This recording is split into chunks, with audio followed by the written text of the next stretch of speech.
జగన్ను నమ్ముకుని రాజకీయాల్లోకి వచ్చిన ఎంవివి పరువే కాదు సర్వం కోల్పోయే పరిస్థితికి వచ్చారు. జగన్కి కప్పం కట్టి ఎంవివి పీక్ అనే ప్రాజెక్టును విశాఖలో ప్రారంభించారు. హైరైజ్ అపార్ట్మెంట్లు కడుతున్న ఈ స్థలం వివాదంలో ఉంది. నిబంధనలు పాటించలేదు. ఈ విషయంలో ప్రభుత్వం మారగానే ఆయనకు స్టాఫ్ వర్క్ ఆర్డర్ వచ్చేసింది. దీంతో ఆయన కింద మీద పడుతున్నారు.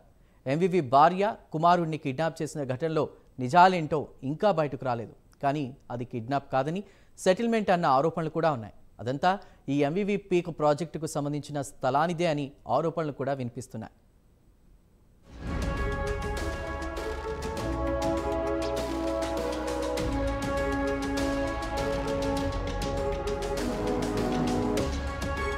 మాజీ ఎంపీ ఎంవివి సత్యనారాయణ పరిస్థితి దయనీయంగా మారింది. ఎంవివి చేపడుతోన్న నిర్మాణాలపై స్థానికులు ఫిర్యాదు చేయడంతో ఆయనపై నాన్ బెయిలబుల్ కేసు నమోదయ్యింది. దీంతో అరెస్ట్ నుంచి తప్పించుకునేందుకు హైకోర్టులో క్వాష్ పిటిషన్ దాఖలు చేశారు. అయితే హైకోర్టులో కూడా ఆయనకు ఎదురుదెబ్బ తగిలింది. హయగ్రీవ సంస్థకు చెందిన భూముల వ్యవహారంలో విశాఖ ఆరిలోవ పోలీస్ స్టేషన్లో ఎంవివిపై కేసు నమోదయ్యింది. ఈ కేసును కొట్టేయాలని ఎంవివి హైకోర్టులో పిటిషన్ దాఖలు చేశారు. అయితే కేసు ఎఫ్ఐఆర్ దశలో ఉందని, అరెస్ట్ నుంచి రక్షణ ఇవ్వలేమని కోర్టు స్పష్టం చేసింది.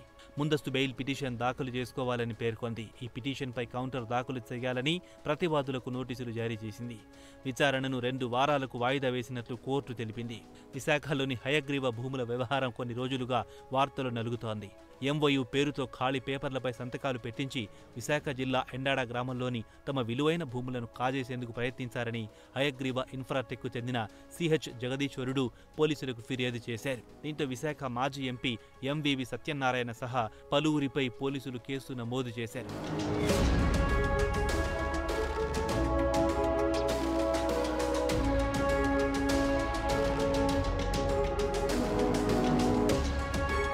విశాఖ జిల్లా ఎండాడ గ్రామంలో 12.5 ఎకరాల భూమిని గతంలో ప్రభుత్వం వృద్ధుల కోసం 2008లో హయగ్రీవ ప్రాజెక్టుకు కేటాయించింది. అయితే 15 ఏళ్లుగా ఈ ప్రాజెక్టు ముందుకు సాగలేదు. అయితే ఈ భూమిని వైసీపీ నేతలు తన నుంచి బలవంతంగా లాక్కున్నారని ఆ సంస్థ ఎండీ చెరుకూరు జగదీశ్వరుడు గతంలో సెల్ఫీ వీడియో విడుదల చేశారు.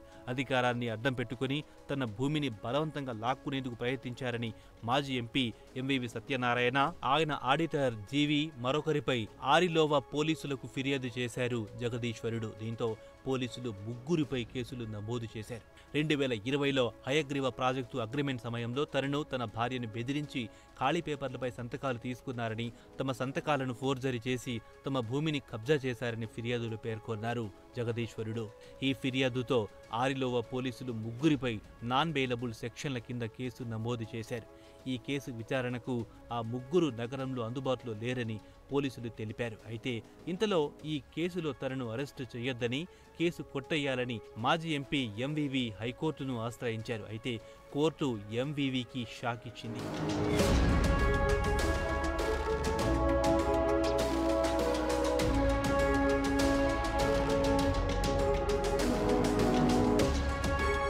పోతే ఎంవివి చేపట్టిన పీక్ ప్రాజెక్టు గురించి ఒక్కొక్కటిగా నిజాలు బయటపడుతున్నాయి.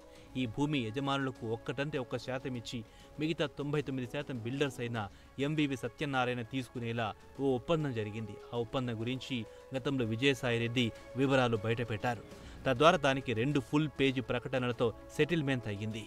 ఇప్పుడు ప్రభుత్వం మారడంతో మళ్లీ స్టాప్ వర్క్ ఆర్డర్ వచ్చింది. ఈ మొత్తం వ్యవహారంలో ఎంవివి చాలా నష్టపోతున్నారు. కొసమెరుపు ఏమిటంటే ఈసారి అసెంబ్లీలో పోటీ చేసి 80 కోట్లు ఖర్చు పెట్టి 70,000 ఓట్ల తేడాతో ఓడిపోయారు. ఇప్పుడేమో ఈ నాన్ బెయిలబుల్ కేసు. మొత్తానికి ఎంకిపెళ్లి సుబ్బుచావుకొచ్చినట్లుగా వైసీపీ ఓటమి ఎంవివి ప్రాణాల మీదికొచ్చినట్లయింది.